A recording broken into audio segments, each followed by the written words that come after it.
तक आप देख रहे हैं और आपके साथ मैं हूं पुनीत मिश्रा। चलिए खबरों की करेंगे शुरुआत और सबसे पहले आज हम बात करने वाले हैं कैबिनेट की अहम बैठक की और उसके अहम फैसलों की। तो शिवराज कैबिनेट की अहम बैठक आज बुलाई गई थी और इस कैबिनेट की बैठक में कई सारे अहम मसलों पर मुहर लगा दी गई, जिसमें सबसे बड़ी खबर यह है कि अमरकंटक में कैबिनेट ने अब नए निर्माण को मंजूरी नहीं देने का फैसला लिया है, यानी कि कोई नया निर्माण अब अमरकंटक में नहीं होगा। मुख्यमंत्री शिवराज सिंह चौहान ने मैकल पर्वत के नीचे सैटेलाइट सिटी बनाने का फैसला हालांकि लिया है। यहां नियमों के तहत होटल और रेस्टोरेंट बनाए जाएंगे, यहां यात्रियों के ठहरने की सुविधा भी होने वाली है, लेकिन पर्वत पर किसी तरह का कोई निर्माण नहीं किया जाएगा। मुख्यमंत्री शिवराज सिंह चौहान ने साफ कहा कि नर्मदा जी के बिना जीवन की कल्पना नहीं की जा सकती। इसके अलावा कैबिनेट में एक और अहम फैसला लिया गया। क्या फैसला था? आवारा पशुओं को लेकर यह अहम फैसला लिया गया। अगर अब मवेशी खुले में छोड़े गए तो 1000 रुपए का जुर्माना वसूला जाएगा। एक साल हमको करना पड़ेगा कि अमरकंटक में कोई नया निर्माण नहीं होगा किसी भी हाल। जो सीमेंट कंक्रीट का जंगल बन के नर्मदा जी वही नारी में आप कल्पना कर सकते क्या होगा। दूसरे में कह रहा हूँ कोई ऐसी व्यवस्था बनानी पड़ेगी कि जिससे क्योंकि यहाँ चुनाव होते हैं, बाढ़ और बाकी सब चीजें, तो लोगों को ला के फिर बसा दो। तो संवैधानिक व्यवस्था को ध्यान में रखते हुए कोई ऐसी चीज जिससे हम अमरकंटक को बचा सके। नहीं तो आते जाते हैं, बसते जाते हैं, बनते जाते हैं। वहां मैंने ये कहा कि हम एक सैटेलाइट सिटी बनाएंगे पर्वत के नीचे, मैकल पर्वत के नीचे। वहां लोग होटल बनाए, रेस्टोरेंट बनाए, जो यात्रियों के ठहरने की व्यवस्था करें। होटल रेस्टोरेंट जो बनना है बने कहां? पर्वत के नीचे। पर्वत के ऊपर अलाउ नहीं करना चाहिए।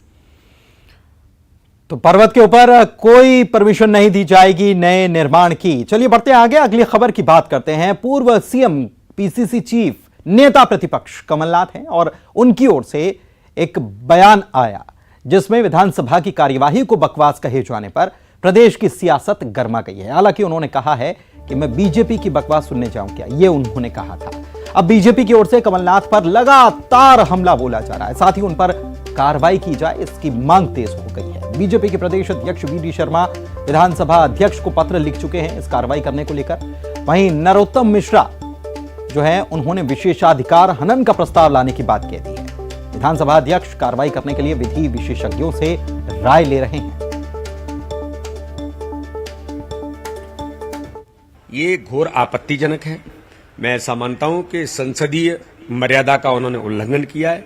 उनके खिलाफ कड़ी से कड़ी कार्रवाई इस आपत्तिजनक बयान पर होनी चाहिए। मैंने माननीय विधानसभा अध्यक्ष को एक पत्र लिखा है और पत्र के अंदर विधिवत तौर पर संवैधानिक व्यवस्था में उन्होंने इस प्रकार का जो कहा है उस पर ये अत्यंत दुर्भाग्यजनक है। एक जिम्मेदार राजनीतिक दल के जिम्मेदार व्यक्ति जो इतने सालों से संसदीय प्रक्रिया में हैं और मध्य प्रदेश के नेता प्रतिपक्ष हैं, उनके खिलाफ कड़ी कार्रवाई होनी चाहिए। नेता प्रतिपक्ष बने हैं जब से 24 महीने में 24 घंटे नहीं बैठे। जो अलग अलग उनका कालखंड है उसको जोड़ लें तो, लेकिन उसके बावजूद भी अगर बकवास विधानसभा की कार्रवाई को कहते हैं तो ये लोकतंत्र का अपमान है और इनको लोकतंत्र का अपमान करने में ही आनंद आता है, देश का अपमान करने में ही आनंद आता है। इसलिए महान भारत को बदनाम भारत कहते हैं। हमारी पार्टी के विधायक ने इसको गंभीरता से लिया है और इनके खिलाफ विशेषाधिकार का मामला लेकर आएंगे विधानसभा में और अध्यक्ष जी से निवेदन करेंगे कि इन पर विशेषाधिकार हनन की वैधानिक कार्रवाई करें। वैसे कमलनाथ जी ने कहा है, उनकी दृष्टि से उन्होंने सही कहा है। आप सभी लोगों ने देखा होगा जब मैं लीडर अपोजिशन था उसमें वो सीएम थे। अभी विधानसभा में बहुत कम बैठते हैं। शायद उन्होंने इसी को कार्रवाई को बकवास समझा होगा। इससे मिंटो हॉल में जब मैं बैठता था, जब राजेंद्र शुक्ला जी जब स्पीकर हुआ करते थे 84-85 में, 40 साल लगभग 38 साल पहले, मैं यहीं बैठा लगभग 20 साल और बाकी सालों में मैं वहाँ पर नए विधानसभा भवन बैठा। मुझे एक से एक नेता प्रतिपक्ष देखने के लिए मिले। पटवारी जब सीएम थे उस समय लीडर अपोजिशन कैसे होते थे, और मैं अपोजिशन में अधिकांश समय रहा, तो मुझे मालूम है कि अपोजिशन की क्या जिम्मेवारी होती, क्या करना चाहिए। यदि हम करना चाहें तो अपोजिशन में रह के भी हम बेहतर काम कर सकते हैं। लीडर अपोजिशन कोई सीएम से कम नहीं होता, और यदि वो विधानसभा की कार्रवाई के लिए इस तरह से कहते हैं बकवास, मैं मान के चलता हूं कि इतनी राजनीतिक आयु उन्होंने अपनी, राजनीतिक वक्त उन्होंने फिजूल खर्च किया है। कमलनाथ जी को वास्तव में राजनीति आती ही नहीं, सही बात तो ये। एक बात तो वो दिवंगत आत्माओं को जो श्रद्धांजलि होती है, जब वो सीएम थे तो इस समय वो ये भी भूल गए थे कि मुझे श्रद्धांजलि देना है। तो मैंने तो वक्तव्य दे दिया था, लेकिन उन्होंने कोई वक्तव्य नहीं दिया था। इस तरह से तो उन्होंने सदन को चलाया। तो बीजेपी को या विधानसभा को दोष देना, मैं मान के चलता हूं कि ये तो निरर्थक है। और बड़ी खबर इंदौर से है, जहां पर बीजेपी और आरएसएस के नेताओं के साथ कांग्रेस के पूर्व सांसद और पूर्व केंद्रीय मंत्री रहे अरुण यादव ने मंच साझा किया। आजादी के अमृत महोत्सव को लेकर इस कार्यक्रम का आयोजन किया गया था और बीजेपी नेता ने यह कार्यक्रम आयोजित किया था, जिसमें संघ के लोग शिरकत कर रहे थे। अरुण यादव को भी इस कार्यक्रम में बुलावा था, जिसमें वो शिरकत करने गए। मीडिया ने सवाल किया। बातचीत में उन्होंने कहा है कि चूंकि कार्यक्रम देश प्रेम के विषय पर था, लिहाजा वो कार्यक्रम में शामिल होने के लिए आए थे। इसे राजनीतिक चश्मे से ना देखा जाए। आपको बता दें कि 29 जून को मध्य प्रदेश से 3 सीटें राज्यसभा की खाली हो रही हैं। अरुण यादव की कार्यक्रम में उपस्थिति प्रेशर पॉलिटिक्स के तौर पर देखी जाए। उधर कांग्रेस ने भी अरुण यादव का बचाव किया। पीसी शर्मा ने कहा है कि उनको निमंत्रण मिला था और इस वजह से वो वहां गए थे। आप सब राजनीतिक दृष्टिकोण से ना देखें, शहीदों को याद करने का प्रोग्राम, उसमें सभी लोग आए, सभी दल के लोग हैं। आप सब राजनीतिक दृष्टिकोण से ना देखें, शहीदों को याद करने का प्रोग्राम, उसमें सभी लोग आए, सभी दल के लोग हैं। जवाब तो वही दे सकते हैं कि वो क्यों आए कार्यक्रम में, लेकिन आप लोग अपना आकलन करिए। लेकिन मुझे लगता है कि वो समाज का कार्यक्रम था और समाज के सभी लोगों को उन्होंने, और पार्टी के हिसाब से उन्होंने किसी को सांसद के रूप में बुलाया या विचारक के रूप में विनय दीक्षित जी को बुलाया। नहीं, कोई दबाव की नहीं। ऐसे बहुत से कार्यक्रम होते हैं सार्वजनिक। अभी मेरे घर पे ही परशुराम जयंती पे निमंत्रण देने आलोक शर्मा या गिरीश शर्मा है, तो ऐसा तो ही नहीं कि मैं उनकी पार्टी में चला गई। तो एक सार्वजनिक कार्यक्रम होते हैं, अलग अलग त्योहार होते हैं, उसमें कोई पार्टी पॉलिटिक्स नहीं होती। और रही सवाल राज्यसभा की सीट की, तो कमलनाथ जी, दिग्विजय सिंह जी और कांग्रेस हाईकमांड सोनिया गांधी, राहुल गांधी, प्रियंका, ये सब तय करेंगे। जो तय करेंगे सबको मान्य होगा। चलिए आगे बढ़ते हैं। 2 शहरों की आग से बर्बादी की तस्वीरें सामने आई हैं। एक खरगोन में लगी और दूसरी तरफ भिंड में बर्बादी की आग देखने को मिली। खरगोन में पेट्रोल पंप के पास खड़ी कार में अचानक से आग लग गई। बताया यह गया कि शॉर्ट सर्किट की वजह से आग लगी थी। हालांकि बाद में दमकल ने इस आग को काबू में कर लिया गया, वरना बहुत बड़ी घटना पेश आ सकती थी। इधर भिंड की बात करें तो यहाँ एक यात्री बस में अचानक से आग लगी। नेशनल हाईवे 92 पर यह बस धूं धूं कर जल उठी। बताया जा रहा है कि बस में 2 बाइक रखी हुई थी और इसमें शॉर्ट सर्किट की वजह से यह आग लग गई और फैल गई। हालांकि बस के ड्राइवर जो थे और मालनपुर के टीआई जो थे, उनकी सजगता से कोई हताहत नहीं हुआ। सभी यात्रियों को बाहर निकाल लिया गया था, लेकिन यात्रियों का सामान बस में जो रखा था वो पूरी तरह से जलकर खाक हो गया। यह बस भिंड से अहमदाबाद की तरफ जा रही थी।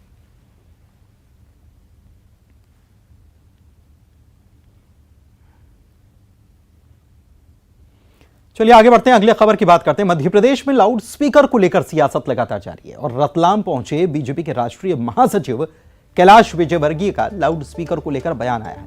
उन्होंने कहा है कि लाउड स्पीकर मामले पर सभी सरकारों को कानून का पालन करना चाहिए। यूपी सरकार कानून के मुताबिक अपना काम कर रही है।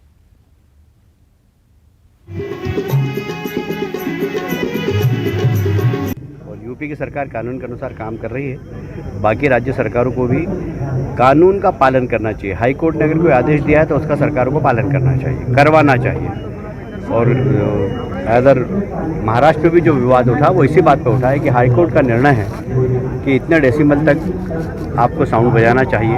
यदि उससे ज़्यादा बज रहे हैं तो सरकार को चाहिए कि वे अपने लॉ एंड ऑर्डर का पालन करें, कानून का राज चलाएं। तो कानून का पालन सरकार करे और करवाए भी, ये कहते हुए कैलाश विजयवर्गीय नजर आए। इधर एमपी में लाउड स्पीकर का मामला एक बार फिर से गरमाया हुआ ही बना हुआ है। गोपालन और पशु संवर्धन बोर्ड के उपाध्यक्ष अखिलेश्वरानंद गिरी महाराज ने लाउड स्पीकर पर तुरंत रोक लगाने की मांग उठा दी है।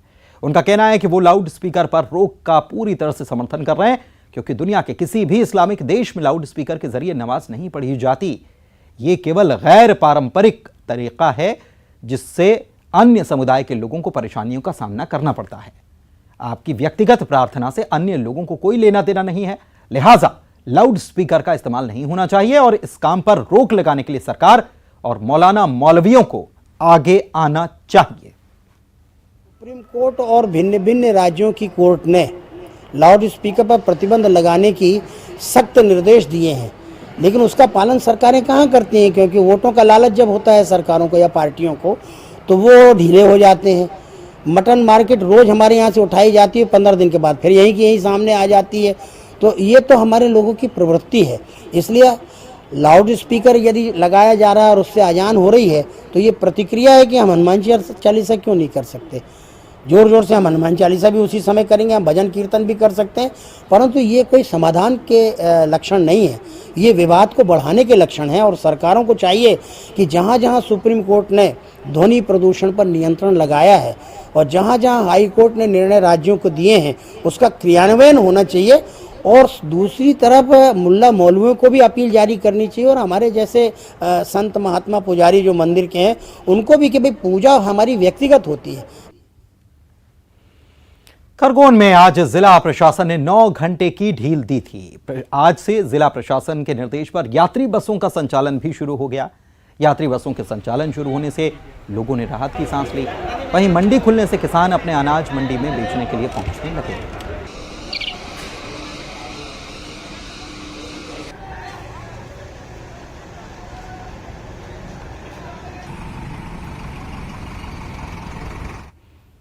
और खरगोन की ही बात करें तो खरगोन हिंसा में संपत्ति को हुए नुकसान का आकलन करने के लिए ट्रिब्यूनल की 2 सदस्यीय टीम यहां पहुंची हुई थी।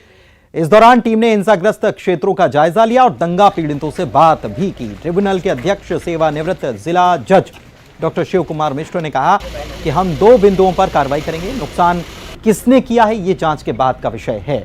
सरकार ने जो जिम्मा सौंपा है उसे नियम प्रक्रिया के अंतर्गत नुकसान का आकलन किया जाएगा। टीम के साथ कलेक्टर, प्रभारी एसपी और प्रशासनिक अधिकारी मौजूद हैं। नुकसानी कैसे हुई, क्या हुई, कैसी है, इतना बताया उन लोगों ने।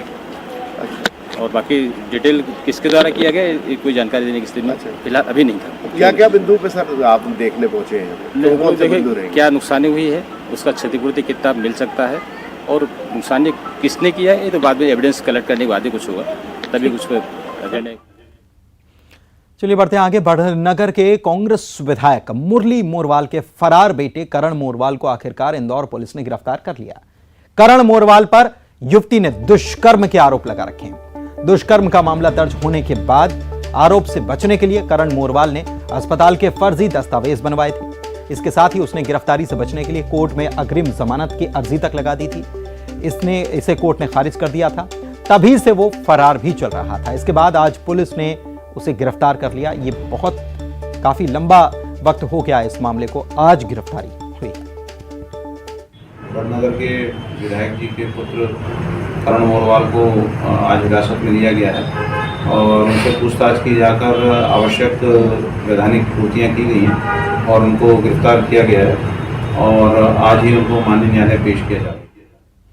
चलिए बात करते हैं अगली खबर की। ग्वालियर से खबर। यहां पर एक सिपाही के द्वारा नौकरी लगवाने के नाम पर एक परिवार से ठगी करने का मामला आया है। पीड़ित ने इस मामले में शिकायत एसपी से की है। पुलिस ने जांच के बाद कार्रवाई करने का भरोसा दिया है। पुलिस के मुताबिक ठगी के आरोपी अपने बेटे को कस्टम का डीएसपी बताया और पीड़ित परिवार से बेटे को नौकरी दिलाने के नाम पर 18 लाख रुपए की ठगी कर ली। पुलिस आरक्षक है और दूसरा उसका लड़का है वो डीएसपी है। पुलिस में बताता है कि मैं डीएसपी हूँ और उसकी बीवी सीमा मुदगल वो हमारे यहाँ आती जाती थी। उसके जरिए लेन देन सब कुछ उसके जरिए होगा। उसने हमारी बच्ची को सरकारी नौकरी दिलाने के लिए पुलिस में और 18,45,000 रुपये की ठगी की है। पहले टुकड़ों में पैसा लेती रही, फिर हमको फंसा लिया तो बोलने लगी तुम्हारा पैसा डूब जाएगा, जो हो जाएगा वो हो जाएगा। साफ बदल गया है, अब पैसा थोड़ा ज़्यादा लगेगा। डिमांड करी थी, जो कि डिमांड उन्होंने पूरी करी, और उसके बाद जब नौकरी नहीं लगी तो फिर कुछ और पैसों की डिमांड की गई थी। इस प्रकार और सीधे छत्तीसगढ़ की राजधानी रायपुर आपको लिए चलते हैं, जहां पर शूरवीरों का सम्मान हो रहा है। छत्तीसगढ़ के 11 शूरवीरों का सम्मान होना है। न्यूज 18 के खास कार्यक्रम में गृह मंत्री ताम्रध्वज साहू पहुंचे हुए हैं। लेकिन अब वो हर हफ्ते अगर वो रविवार छुट्टी लेता है तो नजदीक ग्रुप का है तो रायपुर जा सकता है, लेकिन जो सरगुजा में पोस्टेड है और उसको कांकेर जाना है तो एक दिन की छुट्टी को क्या करेगा। तो ऐसा भी कर ले रहे हैं लोग कि महीने भर की 4 दिन की छुट्टी एक साथ देते हैं ताकि जाके आ जाए। ये बड़ी अच्छी चीज़ है यहाँ पर, मुझे लगता है इस पे ज़रूर तालियां बजनी चाहिए, क्योंकि जवानों के लिए एक जो काम है बहुत अहम है, उनके तनाव को रिलीज करने के लिए। तो हम लोगों ने फिर यही सवाल तनाव दूर, फिर एक संवाद चालू जो किए हैं कि उनके मन में जो बात है वो बताएं ताकि तनाव वाली बात न रहे। तो हमारे अधिकारियों को निर्देशित भी किए हैं, एसपी को, डीजी को, डीआईजी को, आईजी को, कि हमारे नीचे का जो फोर्स है, नीचे का जो सिपाही है, सैनिक है, उनसे संपर्क करें, उनकी परेशानी सुने।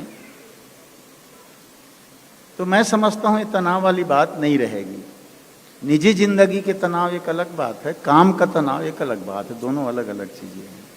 निजी जिंदगी के तनाव तो वो खुद अपने घर परिवार से हल करेंगे, लेकिन हमारे ऑफिशियल किसी आदेश से, किसी परिस्थिति में उनको तनाव है तो जरूर शेयर करें। हम लोग कोशिश करेंगे, हमारे जवान हैं, दिन रात काम करते हैं। कोरोना काल में आपने देखा होगा सर्वाधिक हमारे पुलिस विभाग के, स्वास्थ्य विभाग वालों ने तो किया ही नहीं, लेकिन सर्वाधिक हमारे पुलिस विभाग के लोगों ने 24 घंटे ड्यूटी दिया है। चाहे प्रवासी मजदूरों की बात हो, कच्चा भोजन से लेके पैकेट की बात हो, सारी चीज़ों में जान को, तो काम तो खूब करते हैं, तो उनको अप्रिशिएट हम लोग भी करते हैं। मैं भी निकलता था चौक चौराहों में ताकि उनको लगे कि हमारे मंत्री घूम रहे हैं, आ रहे हैं। कई बार कई जिलों में भी गया, तो मैं ऐसा कहना चाहूँगा कि तनाव परिस्थितियाँ आती हैं, लेकिन तनावग्रस्त होकर के कोई अप्रिय निर्णय न ले। मेरा आग्रह रहेगा न केवल पुलिस विभाग के अधिकारी कर्मचारियों से, अपितु आम जनता से भी शेयर करने से ये तनाव कम होगा और बड़ी गलती से हम बच जाएंगे, ऐसा मेरा मानना है। सर, एक चीज़ है जो अभी इस वक्त आस पड़ोस के राज्यों में भी हम देखते हैं कि कई बार धार्मिक उन्माद की भी चीज़ें आ जाती है, लेकिन छत्तीसगढ़ में बहुत अच्छे से तमाम चीज़ें मैनेज की गई हैं। लॉ एंड ऑर्डर बहुत बेहतर तरीके से काम कर रहा है, माहौल भी आप लोग बहुत बेहतर तरीके से कंट्रोल कर रहे हैं। किस तरीके का आपको लगता है कि इस पर विज़न होना चाहिए, हम कैसे काम कर रहे हैं, तमाम चीज़ें कंट्रोल में है, सब बढ़िया चल रहा है? काम के प्रश्न जहाँ तक है, हम लोग या जो सिस्टम है हमारा, उसमें तो मैं समझता हूँ हमारे विभाग को किसी भी प्रकार की परेशानी नहीं है। एक सिस्टम है हमारा, उस सिस्टम के तहत हमारा विभाग काम करता है। नई नई परिस्थिति आती है, परेशानी आती है, उससे जूझते भी हैं, निराकरण भी करते हैं, निकलते भी हैं। बहुत सारे आप देखेंगे जिसको ऐसा सोचा जाता था कि ये प्रकरण अब सॉल्व नहीं होगा, साल 2-2 साल बाद भी सॉल्व हुआ है। और मुझे लगता है कि वातावरण को बनाने में, चर्चा में, अलग अलग चीज़ों में माहौल देने में हम लोग कमी नहीं कर रहे हैं। और हमारे वरिष्ठ अधिकारीगण भी कई बार मीटिंगों में, आईपीएस के मीटिंगों में भी मैंने कहा है कि आप लोग जरा आईपीएस से नीचे आना शुरू करो। और यहां वक्त एक छोटे से ब्रेक का हो चला है, जल्द लौटेंगे कुछ और खबरों को लेकर, बने रहिए आप।